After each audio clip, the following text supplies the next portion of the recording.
والسابقون السابقون، اور سبقت لینے والے آگے سبقت لینے والے، سبقت لینے والے آج بھی سبقت لینے والے ہیں۔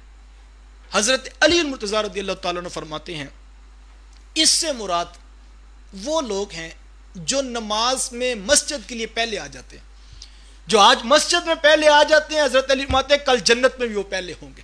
تو یہ وہ سبقت لینے والے ہیں۔ اور کہا یا پھر اس سے یہ مراد ہے جو جہاد کے لیے پہلے جاتے ہیں وہ کل قیامت کے دن جنت میں بھی پہلے جائیں گے۔ تو ہمیں مسجد کی بھی ترغیب اس قول مبارک سے ملتی ہے کہ حضرت علی المرتضیٰ رضی اللہ تعالیٰ عنہ نے کہا کہ جو مسجد میں جلدی چلتے ہیں، رب کے حضور جلدی جھکنے والوں میں شامل ہو جاتے ہیں، وہ کل قیامت کے دن سابقون والوں میں اٹھائے جائیں گے۔ اولئک المقربون، وہی مقربین بارگاہ ہیں، فی جنات النعیم، وہ عیش و عشرت والی باغات والی جنت میں ہوں گے۔ ثلۃ، ایک بڑی جماعت، من الاولین، پہلوں سے، وقلیل، اور قلیل تعداد، من الآخرین، پچھلوں سے۔ ایک بڑی جماعت پہلوں میں سے اور ایک جماعت بعد والوں میں سے۔ بعد والوں میں سے مراد حضور علیہ السلام کی امت ہے کہ ایک بڑی جماعت حضور کی امت میں سے سابقون السابقون میں شامل ہوگی۔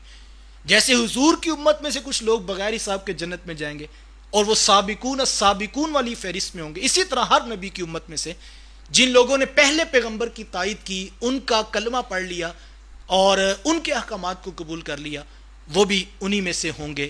اور فرمایا کہ اب ان کی شان آگے بیان کی بڑی تفصیل کے ساتھ کہ جو پہلے جنت میں جائیں گے اللہ ان کو کیا کچھ عطا کرے گا، اور یہاں سے خوبصورت انداز میں جنت کا تذکرہ آپ سماعت کریں، اور جب ان آیات کو میں اور آپ پڑھیں تو دل کا ایک ایک پرت اللہ کی بارگاہ میں دعا کرے، مالک یہ نعمتوں والی جنت ہمیں بھی نصیب فرمانا۔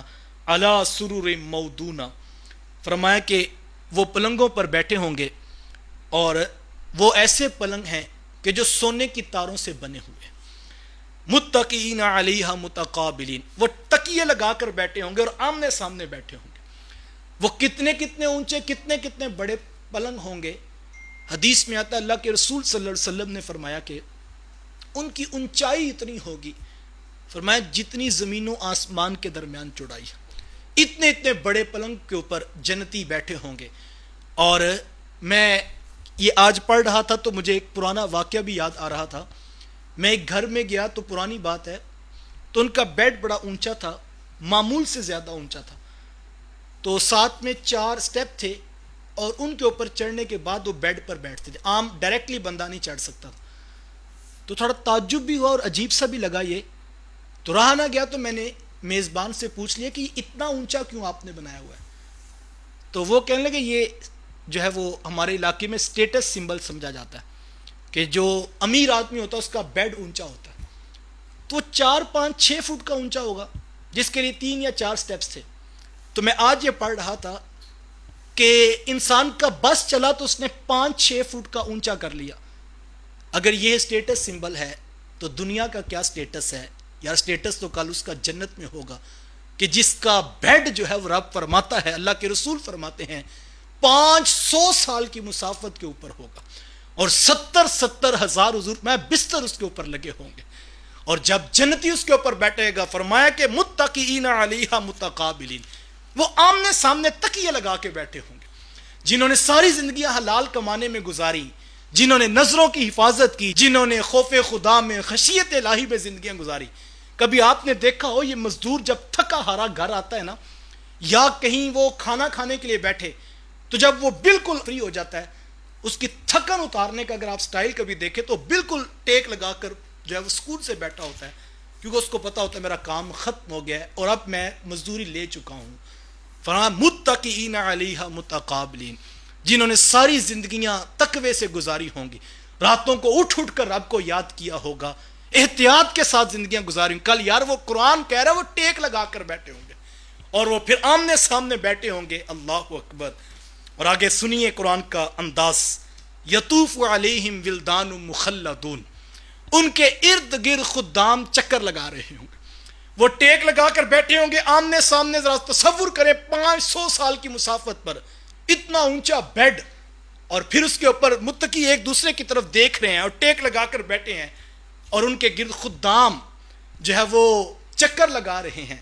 کتنے خدام؟ 10 20 30 40۔ آج کوئی بڑا امیر ہو کہتا میں نے 200 ملازم رکھے ہوئے ہیں، کسی کے فیکٹری کے اندر بھی ہو تو کہتا جی 2000 بندوں کو تو میں تنخواہ دیتا ہوں۔ بڑے ملازم ہیں یار جس کے 2000 ملازم ہو۔ اللہ اکبر، سنو جو کل قرآن کہتا ہے، جو چکر لگا رہے ہوں گے ایک جنتی کے گرد، میرے حضور فرماتے ہیں جو سب سے ادنا درجے کا جنتی ہوگا، اس ایک جنتی کو اللہ 80,000 غلام عطا فرمائے گا۔ 80,000 غلام اس کے گرد حکم کے پابند ہوں گے۔ جس نے ساری زندگی رب کے حکموں کو مانا، آج 80,000 غلام اس کے حکم کے پابند ہوں گے۔ اللہ، اور وہ کتنے خوبصورت ہوں گے۔ سورۃ الدہر اٹھائیں، یہی لفظ ہیں، یطوف علیہم ولدان مخلدون۔ وہ خدام، وہ نوجوان لڑکے ان کے گرد جو ہے وہ چکر لگا رہے ہوں گے، اتنے خوبصورت ہوں گے۔ قرآن کہتا ہے اذا رأیتہم حسبتہم لؤلؤا، قرآن کہتا ہے جب اے مخاطب تو ان کو دیکھے گا نا تو وہ خدام ایسے لگیں گے جیسے موتی بکھرے پڑے ہوتے ہیں۔ اتنے خوبصورت غلام عطا کرے گا اللہ۔